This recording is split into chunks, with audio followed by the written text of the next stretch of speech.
À quelques heures de l'ouverture officielle du Salon international du tourisme et de l'hôtellerie de Ouagadougou CITO 2025, l'ambiance est déjà au rendez-vous dans la capitale burkinabé. En guise de mise en jambe, un cross populaire a rassemblé ce mercredi 24 septembre 2025 une cinquantaine de participants. Jeunes, adultes, autorités et acteurs du tourisme se sont retrouvés dans une atmosphère conviviale où l'effort physique s'est mêlé à la joie du partage et à l'esprit de fraternité. Plus qu'une simple activité sportive, ce cross populaire se veut un moment de communion et de sensibilisation autour des valeurs que prône le CITO, le dynamisme, la cohésion sociale et la valorisation des potentialités locales.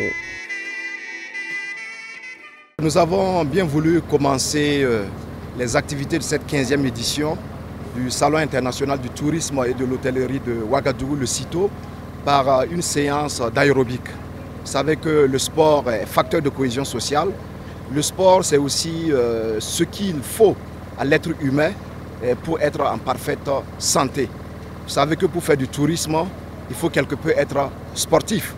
Parce qu'ici au Burkina Faso, nous avons beaucoup de sites touristiques sur plusieurs reliefs. Il y a des sites, quand vous allez par exemple au niveau des falaises, plutôt au niveau des dômes de Fabédougou ou des pics de Sendou, il vous faut du cran pour pouvoir franchir donc, les pics et faire une visite utile. Donc pour nous, le tourisme et le sport sont deux alliés et nous avons bien voulu commencer donc cet événement par cette séance d'aérobic. Placé sous le thème « Tourisme et intégration des peuples du Sahel », le CITO 2025 se veut un carrefour de rapprochement et de solidarité entre les nations. Une ambition traduite par le choix des pays invités spéciaux et du pays invité d'honneur. Nous avons été satisfaits d'avoir à nos côtés notre homologue en charge du tourisme de la République du Niger, qui est pays invité spécial. Et le Mali est également pays invité spécial et nous attendons la délégation du Mali qui arrive tout à l'heure même. Et le Ghana est pays invité d'honneur de cette 15e édition. Entre satisfaction et encouragement, les impressions des participants traduisent leur adhésion à cette activité sportive et citoyenne. Les gens sont sortis nombreux pour l'activité et en même temps, ça procure du bien.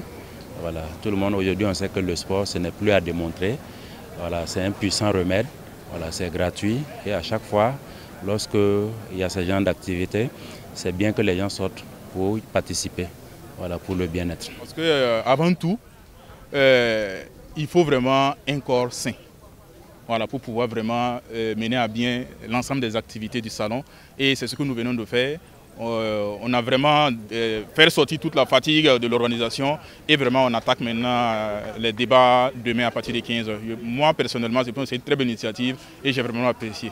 À travers cette activité, le salon confirme son ambition, faire du sport et du tourisme des leviers de cohésion sociale et de rayonnement pour le Burkina Faso. Rendez-vous est donc pris ce 25 septembre 2025 à 15h pour le lancement officiel qui ouvrira la voie à plusieurs jours d'échanges, de découvertes et de promotion des richesses culturelles et touristiques.